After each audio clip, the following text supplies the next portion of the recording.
Halo semuanya, balik lagi dengan saya. Hari ini, saya menemukan sebuah cerita yang sangat menarik. Sampai-sampai, saya nggak sabar buat ceritain langsung ke kalian. Kisah ini punya semuanya. Ada sedihnya, ada bahagianya, dan yang pasti, ada pelajaran berharga di dalamnya. Jadi, siapkan cemilan kalian, dan mari kita mulai pembahasannya. Sebelum kita masuk ke ceritanya, aku ajak kalian absen dulu dong. Yuk dukung channel ini dengan cara tekan tombol like dan subscribe sekarang juga. Terus ramaikan kolom komentar di bawah ya. Tulis nama, asal kota, dan ketik hadir. Aku pengen tahu nih, sahabat paling jauh dari kota mana aja? Tanah makam ayah masih basah. Namun, aroma uang nampaknya sudah lebih dulu tercium oleh Randy, suamiku. Kami baru saja sampai di rumah setelah acara tahlilan hari ke-7. Aku masih tertuduk lemas di sofa ruang tamu, memandangi foto ayah yang terbingkai rapi. Ayah adalah pria yang menghabiskan hidupnya bekerja keras di toko grosir, demi memastikan aku, putri tunggalnya, tidak pernah merasa kekurangan. Hana, panggil Randy pelan. Ia duduk di sampingku, tangannya mengusap pundakku, namun matanya tidak tertuju padaku. Matanya terpaku pada map coklat di atas meja kayu, berkas wasiat dari notaris yang tadi siang baru saja diserahkan. Iya mas, jawabku parau. Aku sudah coba buat simulasi kecil-kecilan. Ruko ayah di pasar itu kalau disewakan per tahun bisa dapat 150 juta. Belum lagi deposito di bank, itu jumlah yang sangat besar sayang. Ujarnya dengan nada yang terlalu bersemangat untuk seseorang yang baru saja kehilangan mertua. Aku mengerutkan kening. Aku belum kepikiran sampai ke sana, Mas. Aku masih ingin fokus mengirim doa buat ayah. Rasanya terlalu cepat bicara soal harta. Randy berdehem. Suaranya berubah menjadi sedikit lebih berat dan otoriter. Tentu, doa itu utama, tapi kita harus realistis. Selama 5 tahun kita menikah, aku sudah banyak berkorban untukmu. Aku menjaga kamu, menemani kamu setiap saat. Bahkan aku mengabaikan banyak peluang karir di luar kota biar bisa ada di rumah saat kamu butuh. Rasanya adil kalau harta ini kita kelola bersama atas nama kita berdua. Aku terdiam sejenak, mencerna kalimatnya. Kelola bersama, maksudmu? Ya, ruko itu. Sebaiknya sertifikatnya kita balik nama menjadi nama kita berdua.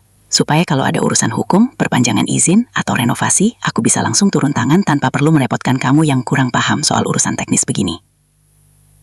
Randy tersenyum, senyum yang selama ini kukira manis, namun kini terasa seperti siringai pemangsa. Tapi mas, itu warisan ayah untukku. Sesuai hukum, harta warisan itu masuk kategori harta bawaan, bukan harta bersama atau gonogini. Jawabku, mencoba tetap tenang meski dadaku mulai sesak. Randy melepaskan rangkulannya dengan sentakan kecil, wajahnya mengeras seketika. Harta bawaan, Hana, jangan terlalu kaku soal hukum, pakai perasaanmu. Selama ini siapa yang menjagamu? Siapa yang sabar menghadapi sifat manjamu? Aku sudah mewakafkan 5 tahun masa mudaku untuk menjadi pengawal dan suamimu. Apa kamu setega itu memakan semua kekayaan ini sendirian tanpa memikirkan jasaku? Kata jasa dan menjaga keluar dari mulutnya seolah-olah pernikahan kami adalah sebuah jasa pengamanan berbayar, bukan ikatan suci. Aku menatapnya dalam-dalam, menyadari bahwa duka yang kurasakan hanyalah sebuah celah bagi pria di depanku untuk melakukan perampokan yang ia bungkus dengan label pengabdian. Harta ini adalah keringat ayah mas, bukan upah untuk menjagaku. Bisikku tajam. Randy berdiri, menatapku dari atas dengan tatapan dingin. Kita lihat saja nanti Hana. Tanpa aku, kamu tidak akan bisa mengelola 1 rupiah pun dari harta itu dengan tenang. Sejak perdebatan malam itu, suasana rumah berubah menjadi medan perang dingin. Randy tidak lagi menyapa pagi dengan senyum, atau sekadar menanyakan apakah aku sudah sarapan.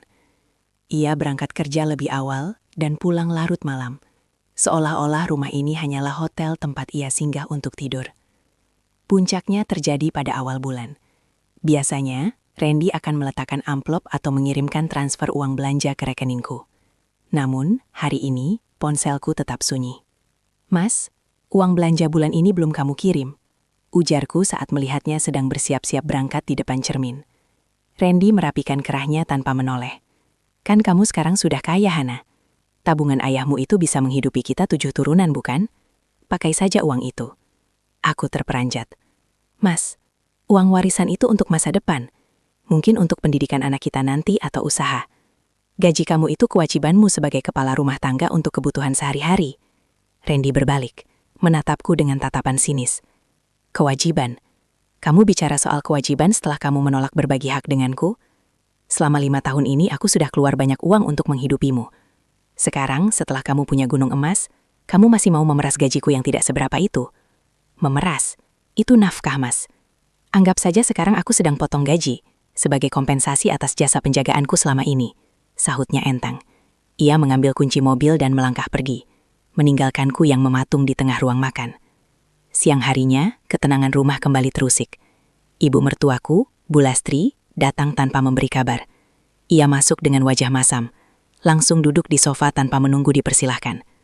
Hana, ibu dengar dari Randy kamu jadi sombong ya setelah dapat warisan? Tanyanya tanpa basa-basi. Sombong bagaimana, Bu? Yaitu, soal ruko. Randy itu suamimu, imammu. Dia cuma mau bantu mengelola supaya kamu gak ditipu orang. Lagi pula, kamu harus tahu diri. Randy itu dulu punya masa depan cerah di perusahaan lamanya. Tapi dia pilih pindah ke divisi yang lebih santai biar bisa menemani kamu yang sering sakit-sakitan. Itu pengorbanan, Hana. Mana ada istri yang tega menyimpan hartanya sendiri sementara suaminya banting tulang. Aku menghela napas, mencoba menahan emosi. Bu, ayah berpesan agar ruko itu tetap atas namaku. Itu amanah. Dan soal Randy menemani aku, bukankah itu memang fungsi pasangan? Bu Lastri mendengus. Ia mengeluarkan sebuah catatan dari tasnya. Ini, Randy minta ibu sampaikan. Ini daftar biaya yang dia keluarkan selama 5 tahun menikah, termasuk cicilan mobil yang sering kamu pakai dan biaya pengobatanmu tahun lalu. Dia bilang, kalau kamu mau harta itu jadi milikmu sendiri, bayar dulu utang pengabdian ini. Aku menerima kertas itu dengan tangan gemetar. Di sana tertulis angka-angka yang sangat detail, seolah-olah setiap perhatian yang ia berikan selama ini telah ia catat untuk ditagih di kemudian hari. Air mataku jatuh, bukan karena sedih, tapi karena merasa sangat terhina. Pernikahanku ternyata bukan dibangun di atas fondasi cinta, melainkan di atas buku kas yang kini mereka tuntut untuk dilunasi. Kertas rincian biaya pengabdian yang diberikan ibu mertuaku masih tergeletak di meja, menatapku seperti ejekan. Aku belum sempat mencerna semua angka itu ketika Randy pulang sore harinya dengan ekspresi yang sangat berbeda. Ia tidak lagi dingin, melainkan tampak sangat percaya diri, bahkan cenderung arogan. Hana, persiaplah. Jam 7 malam ini ada Pak Hardi yang mau datang. Dia tertarik sewa ruko ayahmu untuk dijadikan minimarket. Ujar Randy sambil meletakkan tas kerjanya begitu saja. Aku tersentak. Pak Hardi? Siapa dia? Aku bahkan belum memasang papan disewakan di ruko itu, Mas. Randy menuangkan air minum dengan santai. Aku yang carikan. Daripada ruko itu kosong dan jadi sarang laba-laba, lebih baik segera menghasilkan uang. Pak Hardi ini rekan bisnis temanku. Dia berani bayar di muka untuk 3 tahun. Mas, aku belum setuju ruko itu disewakan sekarang. Aku masih mempertimbangkan untuk membuka usaha grosir ayah kembali di sana. Jawabku dengan nada tertahan. Randy membanting gelas plastik ke meja.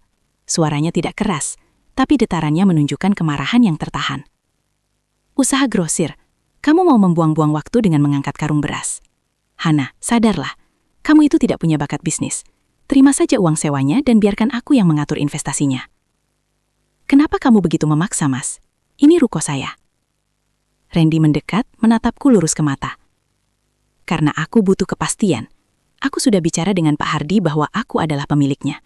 Jadi, sebelum dia datang malam ini, aku ingin kamu tanda tangani surat kuasa ini. Ia menyodorkan selembar kertas bermaterai. Isinya bukan hanya soal izin menyewakan, tapi surat kuasa mutlak untuk mengelola seluruh aset warisan, termasuk akses ke deposito ayah. Aku tidak akan menandatangani ini, ujarku tegas, meskipun jantungku berdebar kencang. Randy tertawa sinis. Hana, jangan buat aku melakukan cara kasar.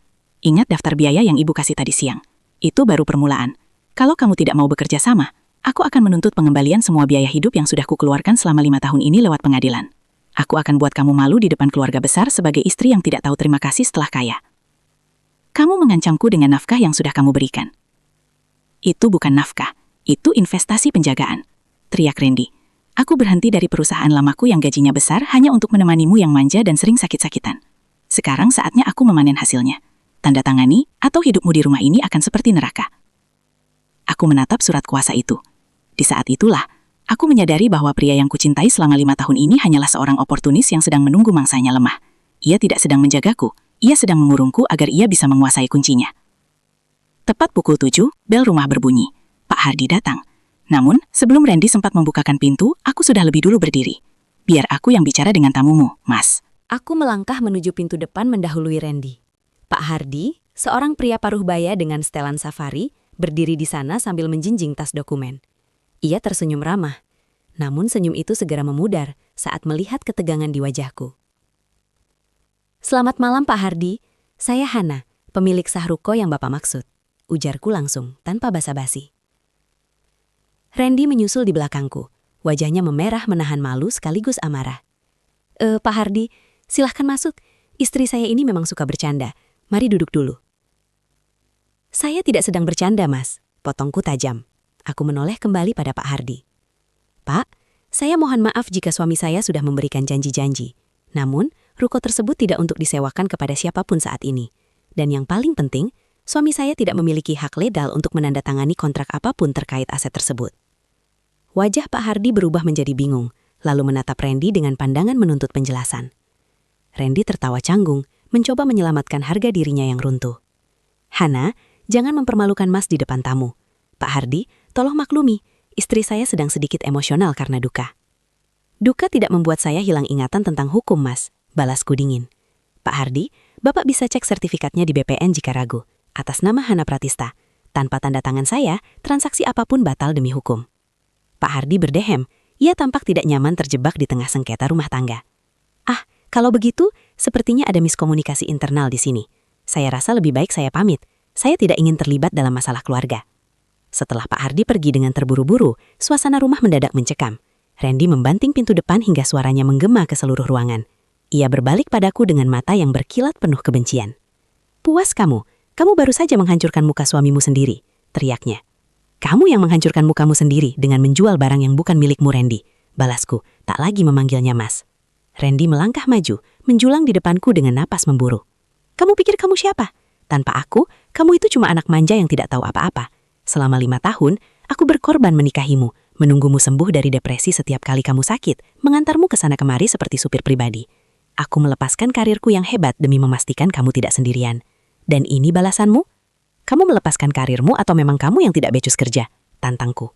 "Diam!" Randy memukul meja makan dengan keras. "Aku menuntut hakku, Hana. Aku sudah menjaga harta itu tetap utuh dengan caraku menjagamu. Itu adalah kontrak tidak tertulis dalam pernikahan ini. Aku berhak atas setengah dari warisan itu sebagai kompensasi atas waktu dan energiku yang hilang. Pernikahan bukan transaksi jasa pengamanan, Randy. Kalau kamu merasa sudah bekerja sebagai penjagaku, silahkan tagih pada ayahku di akhirat. Tapi harta ini tidak akan pernah kuberikan 1 sen pun pada pria tamak sepertimu." Randy menyeringai gelap. "Oh begitu? Baiklah. Kalau caraku ini tidak berhasil, kita selesaikan di pengadilan. Aku akan gugat cerai kamu besok, dan jangan harap kamu bisa menang soal Gonogini. Aku punya catatan setiap rupiah yang keluar dari kantongku untukmu. Aku akan buat hartamu ludes untuk membayar biaya jasaku." Hanya butuh waktu 3 hari bagi Randy untuk membuktikan bahwa ancamannya bukan sekedar gertakan sambal. Pagi itu, saat aku sedang mencoba menata kembali rak-rak di toko grosir peninggalan ayah yang sudah lama tutup, seorang pria berseragam datang memberikan amplop coklat besar. Surat gugatan cerai. Dan yang membuat jantungku mencelos bukan hanya tuntutan cerainya, melainkan poin-poin gugatan tambahannya. Tuntutan pembagian harta Gonogini berupa ruko dan deposito warisan. Randy tidak hanya ingin berpisah, dia ingin merampokku lewat jalur hukum. Malamnya, Randy datang ke rumah untuk mengambil sisa barang-barangnya. Ia tidak lagi tampak marah seperti malam sebelumnya. Kali ini, ia mengenakan setelan kantornya yang paling bagus. Wajahnya tenang seolah ia baru saja memenangkan lotre. "Kamu sudah terima suratnya kan?" tanya Randy sambil memasukkan baju-bajunya ke koper. "Kamu gila, Randy. Kamu tahu persis warisan bukan harta bersama. Dasar hukum apa yang kamu pakai?" Suaraku bergetar karena emosi yang meluap. Randy berhenti melipat baju dan menatapku dengan senyum miring. "Dasar hukumnya adalah kontribusi luar biasa. Pengacaraku sudah menyiapkan argumen bahwa selama 5 tahun, aku berhenti mengejar karir di level manajerial hanya untuk menjadi pengasuhmu. Tanpa penjagaanku, tanpa manajemen rumah tangga yang kulakukan, kamu tidak akan sehat dan tidak akan bisa menerima warisan itu dalam keadaan utuh. Warisan itu menjadi produktif karena adanya kehadiranku di sampingmu." "Itu logika paling menjijikkan yang pernah aku dengar," desisku. "Sebut sesukamu, Tapi di mata hakim nanti, aku akan membawa saksi-saksi, termasuk ibuku dan teman-temanku, yang akan bersaksi betapa kerasnya aku bekerja menjagamu, sementara kamu hanya duduk manis di rumah menunggu uang ayahmu. Randy menutup kopernya dengan bunyi klik yang keras. Aku tidak pernah memintamu berhenti kerja, Randy. Kamu yang bilang ingin fokus di divisi yang lebih santai karena kamu malas menghadapi tekanan target. Randy mengangkat bahu, tidak peduli. Itu opinimu, tapi kenyataannya secara administratif aku terlihat seperti suami yang berkorban. Lagi pula, aku sudah mengajukan sita jaminan atas ruko dan deposito itu ke pengadilan agar kamu tidak bisa memindahkannya selama proses sidang berlangsung. Kamu terkunci, Hana. Aku terduduk di tepi ranjang yang dulu kami bagi bersama. Rasa tidak percaya menghujamku. Pria ini telah merencanakan ini semua dengan sangat rapi. Ia memanfaatkan kelemahanku saat aku sakit dan berduka untuk membangun narasi seolah-olah dia adalah martir dalam pernikahan ini. Satu lagi, tambah Randy di ambang pintu. Jangan coba-coba buka brankas kecil di ruang kerja ayahmu. Kuncinya sudah aku bawa. Anggap saja itu jaminan awal untuk gaji yang belum kamu bayar. Setelah ia pergi, rumah terasa sangat dingin dan asing. Aku menatap foto ayah di dinding. Aku merasa telah mengecewakannya karena membiarkan serigala masuk ke dalam rumah kami. Namun, saat aku meraba saku dasterku, aku merasakan kunci kecil yang selalu kusimpan. Kunci cadangan brankas ayah yang Randy tidak tahu keberadaannya. Jika Randy ingin bermain kotor, aku harus mulai belajar cara membersihkan sampah dengan tangan besi. Belum sempat aku menyusun strategi hukum, duniaku kembali diguncang. Kali ini lewat layar ponsel. Randy melakukan serangan yang jauh lebih licin. Ia menyerang persepsi orang-orang. Sebuah unggahan di Facebook dan Instagram pribadinya menjadi viral. Foto Randy yang tampak kuyuh sedang duduk di sebuah warung pinggir jalan dengan keterangan foto yang menyayat hati. 5 tahun kuberikan hidupku, karierku, dan seluruh waktuku untuk menjaganya saat sakit dan berduka. Namun setelah harta warisan turun, aku diusir bak sampah. Ternyata benar, uang bisa mengubah hati yang paling kita cintai. Aku hanya menuntut keadilan atas pengabdianku yang tak dihargai. Komentar netizen meledak. Banyak yang menghujatku, menyebutku istri durhaka, dan OKB, orang kaya baru yang sombong.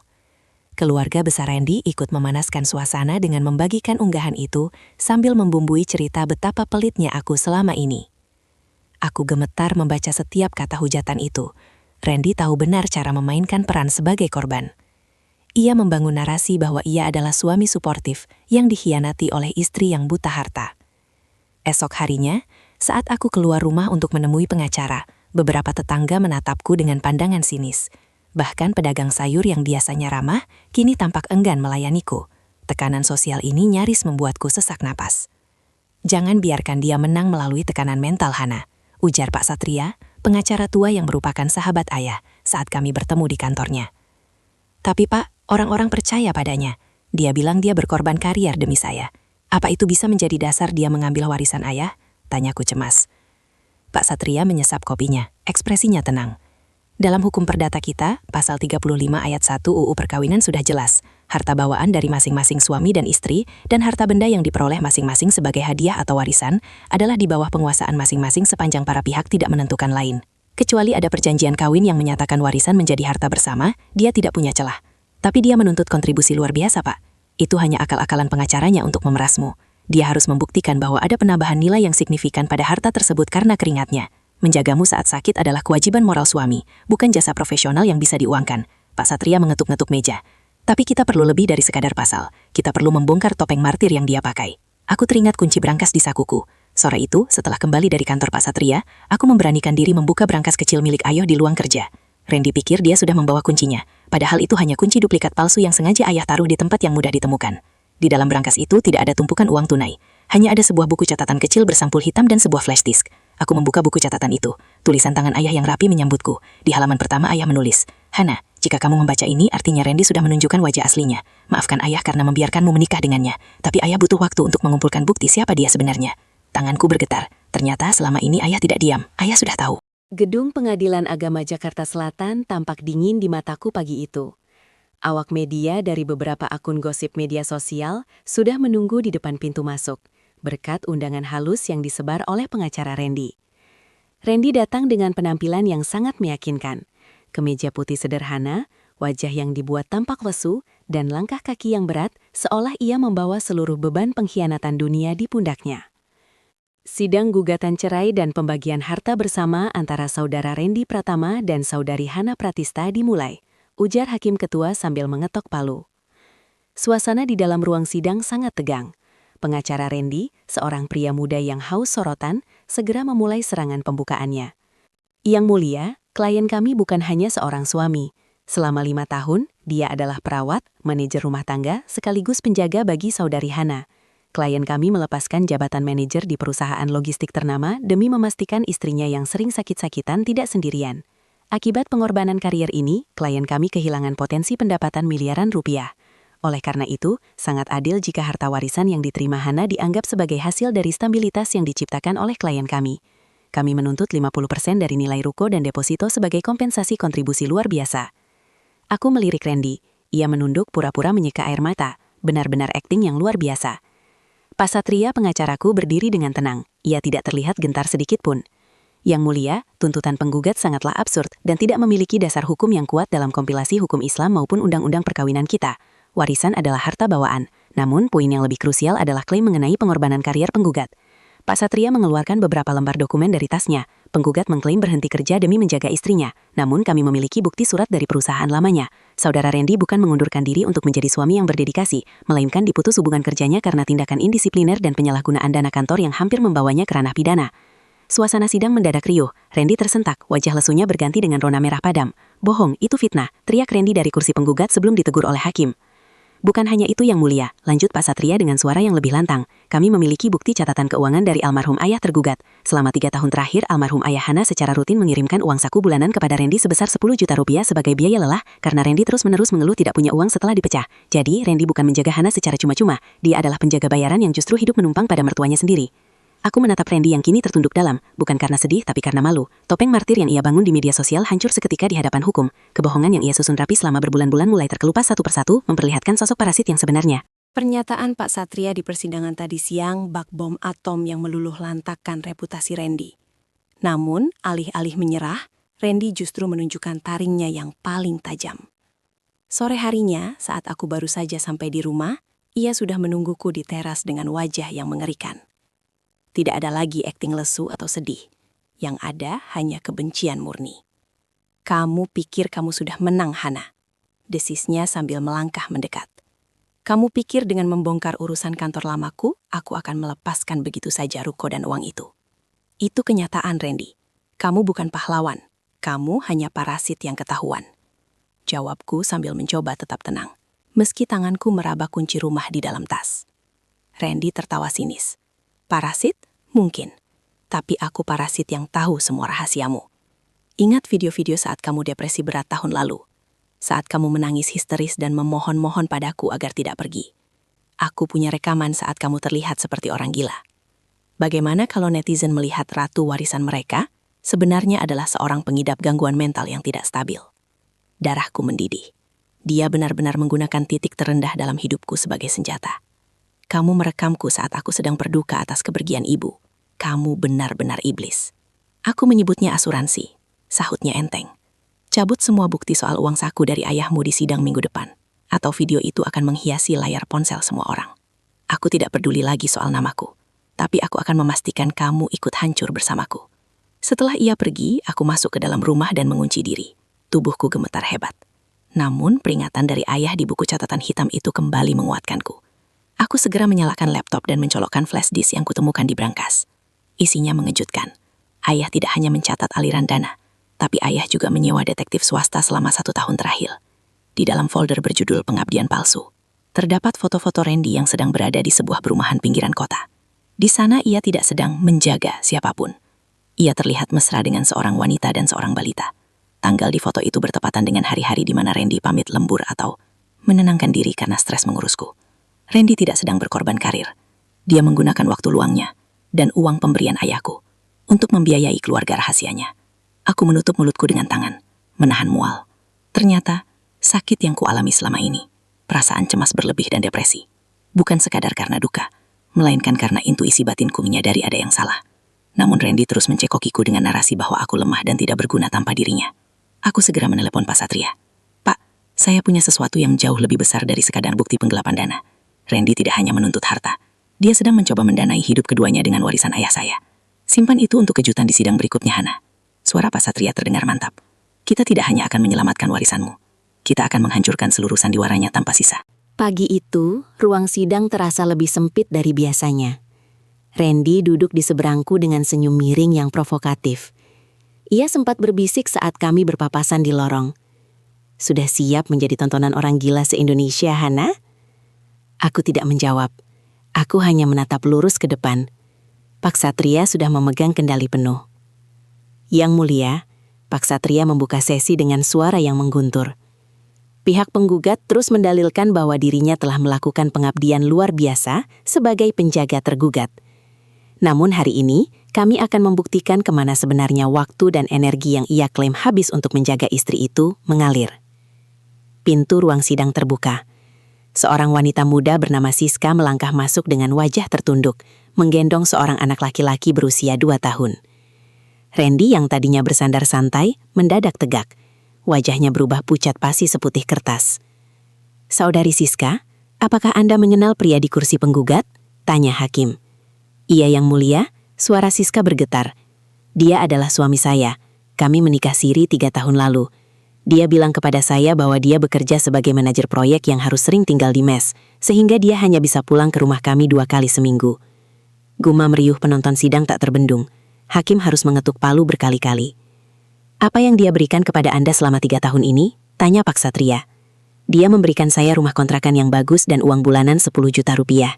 Dia bilang itu adalah bonus dari hasil kerja kerasnya menjaga aset perusahaannya." Siska mulai terisak. "Saya baru tahu kemarin dari pengacara Bu Hana bahwa uang itu ternyata uang pemberian mertuanya. Dan pria yang saya kira bekerja keras ini sebenarnya sedang menumpang hidup pada istrinya yang sah." Randy berteriak histeris. "Siska, jangan bicara sembarangan. Mereka membayarmu kan?" "Diam penggugat," bentak hakim. Pak Satria kemudian menyajikan bukti pamungkas di layar proyektor. Bukan foto, melainkan hasil laboratorium medis. "Dan ini yang paling keji, Yang Mulia. Selama klien saya dianggap sakit-sakitan, penggugat secara rutin memberikan apa yang disebutnya sebagai vitamin penenang. Setelah kami lakukan uji laboratorium pada sisa botol yang ditemukan klien saya, ternyata itu adalah obat penenang dosis tinggi yang jika dikonsumsi terus-menerus akan menimbulkan gejala linglung, cemas berlebih, dan ketergantungan." Aku menatap Randy dengan rasa jijik yang tak terhingga. Dia tidak hanya mengkhianatiku secara finansial dan asmara, dia meracuniku secara perlahan agar aku tetap terlihat sakit di mata dunia, sehingga dia punya alasan untuk tetap menjagaku sambil mengeruk uang ayahku. Dia sengaja menciptakan kondisi agar klien saya terlihat tidak kompeten secara mental demi menguasai harta warisan tersebut, pungkas Pak Satria. Randy jatuh terduduk di kursinya. Pengacaranya sendiri tampak malu dan mulai menjauhkan kursinya dari Randy. Di saat itu, aku menyadari bahwa pria ini bukan lagi ancaman. Dia hanyalah sisa-sisa kehancuran yang sebentar lagi akan dibersihkan oleh keadilan. Ketukan palu hakim ketua hari itu terdengar seperti lonceng kebebasan bagiku. Keputusan yang dibacakan sangat telak. Seluruh tuntutan Gono Gini Endi atas ruko dan deposito warisan ditolak sepenuhnya. Hakim menyatakan bahwa harta tersebut adalah harta bawaan murni, dan klaim kontribusi luar biasa Randy gugur demi hukum, karena terbukti adanya itikat buruk, perselingkuhan, dan manipulasi medis. Namun, drama tidak berakhir di meja hijau. Begitu sidang ditutup, 2 orang petugas kepolisian berpakaian sipil sudah menunggu di ambang pintu ruang sidang. "Saudara Randy Pratama?" tanya salah satu petugas. Randy yang wajahnya sudah hancur oleh rasa malu, hanya bisa mengangguk lemah. "Anda kami amankan atas dugaan pelanggaran pasal 360 KUHP terkait kelalaian yang menyebabkan orang lain jatuh sakit secara sengaja, serta dugaan penipuan terkait dana perusahaan lama Anda berdasarkan bukti baru yang kami terima." Aku berdiri diam, menyaksikan pria yang pernah kuhormati sebagai imam itu diborgol di depan umum. Tidak ada rasa puas yang meledak-ledak, hanya ada rasa lega yang sangat dalam. Topeng suami penjaga itu kini berganti dengan status tersangka. Siska, wanita yang juga menjadi korban manipulasi Randy, berdiri di pojok ruangan dengan mata sembab. Aku menghampirinya. Kami adalah 2 wanita yang diadu domba oleh ketamakan pria yang sama. "Mbak Siska," panggilku pelan. "Aku tahu ini berat bagimu dan anakmu. Randy mungkin tidak akan bisa memberimu apa-apa lagi dari penjara." Siska menunduk, mengusap kepala anaknya. "Saya tidak butuh uangnya lagi, Bu Hana. Saya hanya ingin memulai hidup baru." Aku mengambil sebuah amplop dari tasku, bukan untuk menyuap, tapi untuk kemanusiaan. Ini bukan dari hartaku. Ini adalah pengembalian uang saku yang dulu Randy terima dari ayahku untuk menjagaku, tapi ternyata dia berikan padamu. Pakailah untuk kontrak rumah dan sekolah anakmu. Kita berdua sama-sama ditipu olehnya. Siska menatapku dengan haru, tak menyangka bahwa wanita yang seharusnya membencinya justru mengulurkan tangan. Kami berpisah dengan sebuah anggukan kecil, tanda solidaritas antar korban yang kini telah bangkit. 6 bulan kemudian, ruko ayah kini tidak lagi kosong. Papan nama di depannya tertulis, Hana Grocery and Center. Aku memutuskan untuk menghidupkan kembali impian ayah dengan cara yang modern. Tanpa obat penenang, tanpa manipulasi, dan tanpa ketakutan, kesehatanku membaik drastis. Ternyata benar, penyakitku selama ini adalah racun dalam bentuk manusia yang tinggal bersamaku. Aku duduk di kantor lantai 2 ruko, melihat laporan keuangan yang tumbuh stabil. Pak Satria sering berkunjung hanya untuk memastikan aku baik-baik saja. Bagaimana rasanya, Hana, menjadi pemilik penuh atas nasibmu sendiri? Tanya Pak Satria sore itu. Aku tersenyum, menatap langit senja dari jendela ruko. Rasanya sangat ringan, Pak. Dulu aku pikir aku lemah karena aku butuh dijaga. Sekarang aku sadar, aku kuat karena aku bisa menjaga diriku sendiri dan warisan ayah dengan kepala tegak. Pernikahan mungkin bisa gagal, harta bisa diperebutkan, tapi kedaulatan seorang wanita atas harga dirinya adalah warisan yang paling berharga. Oke, itu dia pembahasan kita hari ini. Gimana? Cukup bikin geleng-geleng kepala, kan? Saya harap kalian dapat sesuatu dari video ini, atau minimal bisa nemenin waktu luang kalian. Jangan lupa subscribe kalau kalian nggak mau ketinggalan cerita-cerita menarik berikutnya yang bakal saya bahas. Makasih udah mampir di channel ini. Sampai jumpa lagi di video berikutnya.